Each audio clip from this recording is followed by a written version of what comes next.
Bismillahirrahmanirrahim. Assalamualaikum warahmatullahi wabarakatuh. Puji syukur kita panjatkan kepada Allah Subhanahu wa Ta'ala. Tak lupa juga kita kirimkan salawat kepada Nabi kita Muhammad sallallahu alaihi wasallam. Saya Muhammad Faris Ramadana, mahasiswa Universitas Muhammadiyah Kota Palopo, Fakultas Ekonomi dan Pembangunan, jurusan manajemen, ingin memaparkan sedikit tentang kompensasi pada perusahaan. Di mana pengertian kompensasi ialah segala sesuatu yang diterima baik berupa fisik maupun non fisik. Kompensasi juga bisa berarti seluruh imbalan yang diterima oleh seorang pekerja atau karyawan atas jasa atau hasil dari pekerjaan dalam sebuah perusahaan dalam bentuk uang ataupun barang, baik secara langsung maupun secara tidak langsung. Istilah ini amat sangat berhubung dengan imbalan finansial atau reward finansial yang diberikan kepada seorang atas dasar hubungan pekerjaan. Nah,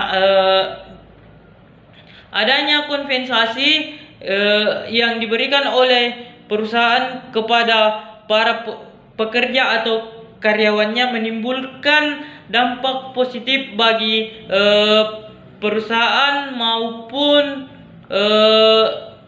untuk para karyawan. Nah, ini berikut adalah beberapa dampak positif yang bisa kalian tahu atau bisa dapatkan. Ya, yang pertama, membuat karyawan terpacu untuk selalu berprestasi dan bekerja dengan giat. Dapat menjadi daya tarik juga bagi para pencari kerja yang berkualitas. Terus citra perusahaan tampak lebih baik dibandingkan perusahaan kompetitor.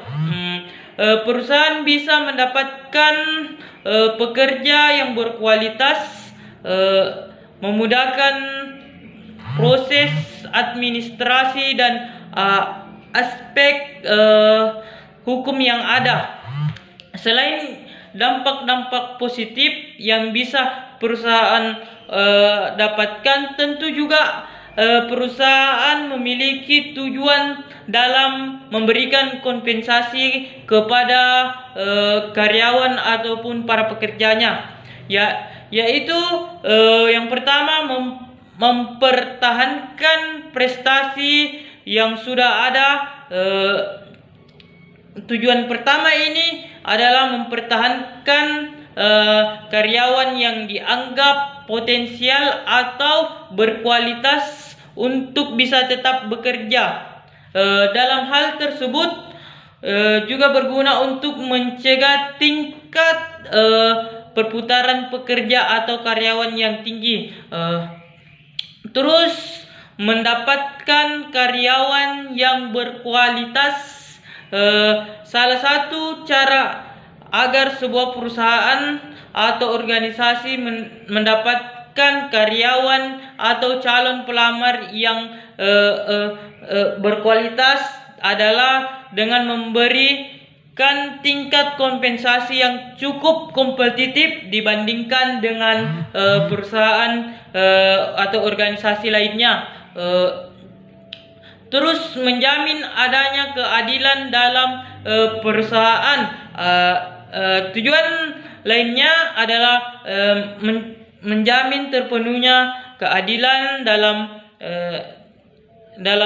hubungan antara manajemen dan karyawan. Ini juga bertujuan sebagai balas jasa organisasi atau apa saja yang sudah dilakukan atau diabdikan seorang karyawan kepada perusahaan.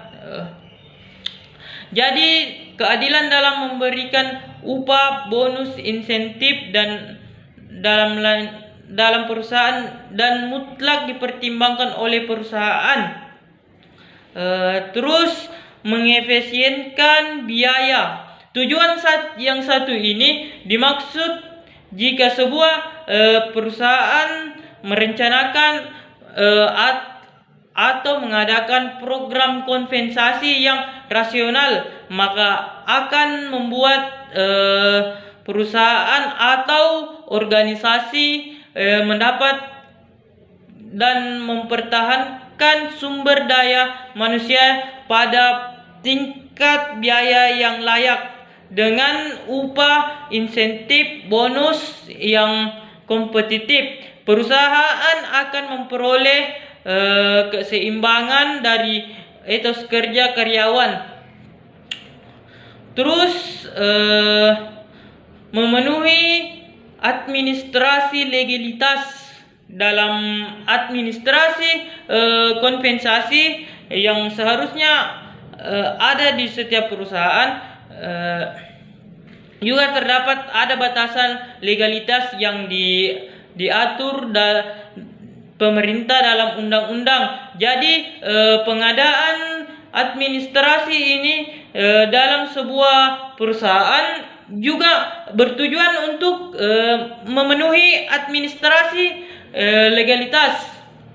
Terus memicu adanya perubahan perilaku dan sikap yang semakin baik dari karyawan kepada perusahaan.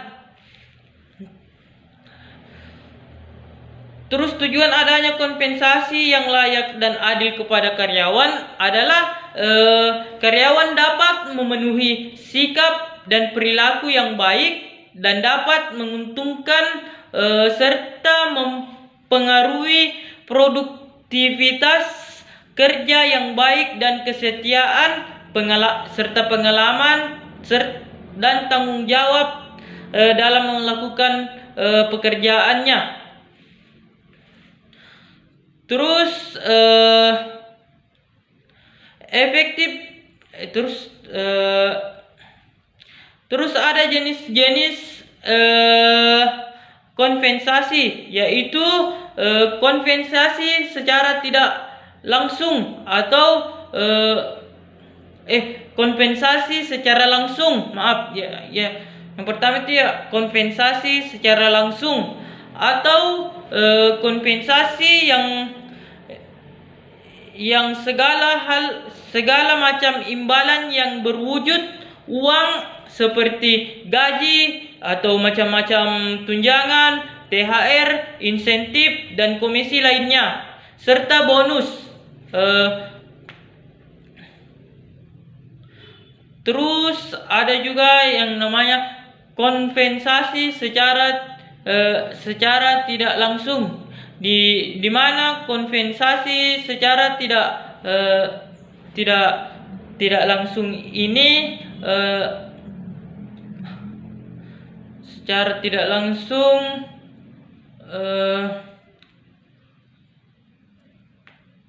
ialah jenis yang berwujud uang juga yang diberikan perusahaan namun tidak secara langsung kepada karyawan atau dengan melalui pihak ketiga. Misalnya perusahaan mengikut sertakan para karyawannya dalam program jaminan kesehatan sosial, terus perusahaan jadi yang membayar premi atau asuransi yang disediakan untuk para karyawannya. Terus ada juga kompensasi